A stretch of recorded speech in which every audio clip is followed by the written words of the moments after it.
আসসালামু আলাইকুম ওরহমাতুল্লাহ। ঋণগ্রস্ততা এমন এক অভিশাপ যা একজন মানুষকে শুধু আর্থিকভাবে নয় বরং মানসিক ও আর্থিক দিক থেকেও চূর্ণ বিচূর্ণ করে দেয়। অনেকেই মনে করেন ঋণ থেকে মুক্তি পাওয়ার আর কোনো উপায় নেই, কিন্তু ইসলাম আমাদের এমন কিছু উপায় দেখিয়েছে যেগুলো যথাযথভাবে অনুসরণ করলে আল্লাহর রহমতে ঋণ থেকে মুক্তি পাওয়া সম্ভব।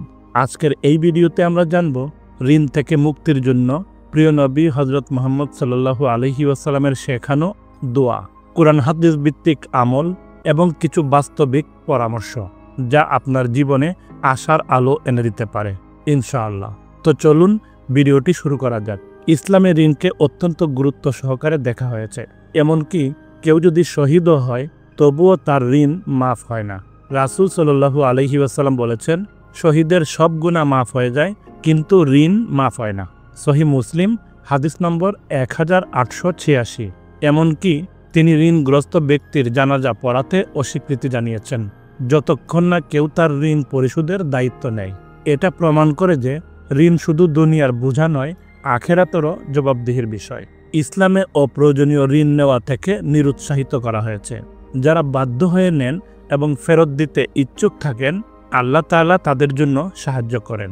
রাসূল সাল্লাল্লাহু আলাইহি ওয়াসাল্লাম বলেছেন, যে ব্যক্তি মানুষের সম্পদ গ্রহণ করে তা পরিশোধ করার নিয়ত রাখে, আল্লাহ তার পক্ষ থেকে তা শোধ করে দেন। আর যে তা নষ্ট করার ইচ্ছা নিয়ে গ্রহণ করে, আল্লাহ তাকে ধ্বংস করেন। সহিহ বুখারী হাদিস নম্বর 2387। ঋণ থেকে মুক্তির জন্য গুরুত্বপূর্ণ দোয়া যেটি প্রিয় নবীজি সাল্লাল্লাহু আলাইহি ওয়াসাল্লাম ঋণ মুক্তির জন্য সাহাবীদের শিখিয়েছেন। একজন সাহাবী এসে বললেন, হে আল্লাহর রাসূল, আমি ঋণের ভারে কষ্ট পাচ্ছি। তখন রাসূল সাল্লাল্লাহু আলাইহি ওয়াসাল্লাম তাকে একটি দোয়া শিখালেন। দোয়াটি হলো, আল্লাহুম্মা কফিনি বিহালালিকা আন হারামিকা ওয়া আগনিনি বিফদলিকা আম্মান সিওয়াক। অর্থাৎ, হে আল্লাহ, হালাল উপায়ে আমাকে এতটাই দান করুন যেন আমি হারামের দিকে না যাই, এবং আপনি আমাকে এতটাই ধনবান করে দিন যেন অন্যের মুখাপেক্ষী না হতে হয়।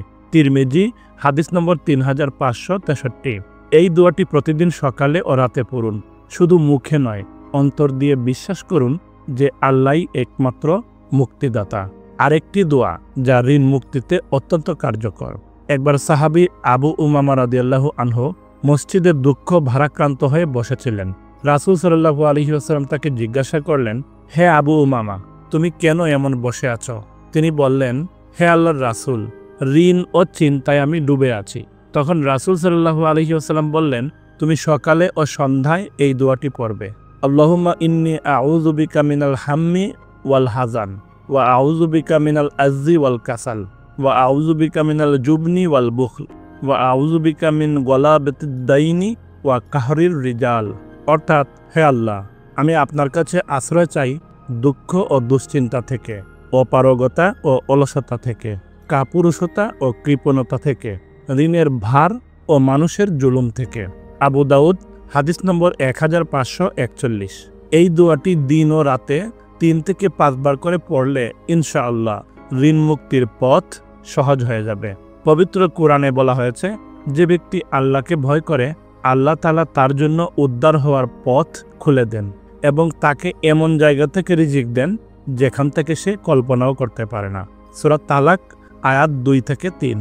তাই আমাদের উচিত আল্লাহকে ভয় করা, পাপ থেকে বেঁচে থাকা এবং আমল বাড়ানো।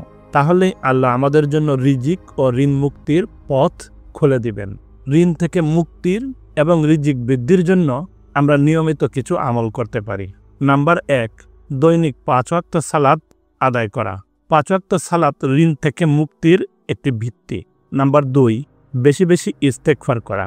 আস্তাগফিরুল্লাহ অর্থাৎ, হে আল্লাহ, আমাকে ক্ষমা করো। এই ইস্তেগফার রিজিক বাড়ায় ও সমস্যা দূর করে। নাম্বার 3, সকাল বিকালের মাসনুন দোয়াগুলো পড়া। এগুলো আপনাকে আত্মিক ও মানসিকভাবে শক্তি যোগাবে। নাম্বার 4, হালাল রুজির সন্ধান করা। চেষ্টার কমতি করবেন না। কাজ ছোট হোক বা বড়, হালাল হলেই তাতে বরকত হবে। নাম্বার 5, সাদাকা দিন। সামান্য দানেও আল্লাহ বরকত দেন এবং কঠিন পরিস্থিতিকে সহজ করে দেন। এজন্য ছোট হলেও সাদাকা দেওয়া অত্যন্ত গুরুত্বপূর্ণ আমল, যার মাধ্যমে আল্লাহ তাআলা কঠিন পরিস্থিতিকে সহজ করে দেন। প্রিয় দিনী ভাই ও বোনেরা, ঋণ থেকে মুক্তি পাওয়া কঠিন হলেও অসম্ভব কিছু নয়। আপনি যদি প্রতিদিন এই দোয়াগুলো পড়েন, আমল করেন এবং আল্লাহ তাআলার উপর সম্পূর্ণ তাওয়াক্কুল অর্থাৎ ভরসা রাখেন, তাহলে ইনশাআল্লাহ তিনি আপনাকে মুক্তি দেবেন। আল্লাহ তাআলা বলেন, যে আল্লাহর উপর ভরসা রাখে আল্লাহ তার জন্য যথেষ্ট। সূরা তালাক আয়াত 3। আজ এ পর্যন্তই। ভিডিওটি ভালো লাগলে লাইক ও শেয়ার করুন আপনার বন্ধুদের কাছে, যাতে করে অন্যরাও উপকৃত হতে পারে। কমেন্টে লিখে জানান আপনি প্রতিদিন কোন দোয়াটি আমল করেন। মহান আল্লাহ তাআলা আমাদের সকলকে ঋণ থেকে মুক্তি দিন এবং হালাল রিজিকের দরজা খুলে দিন। আমিন।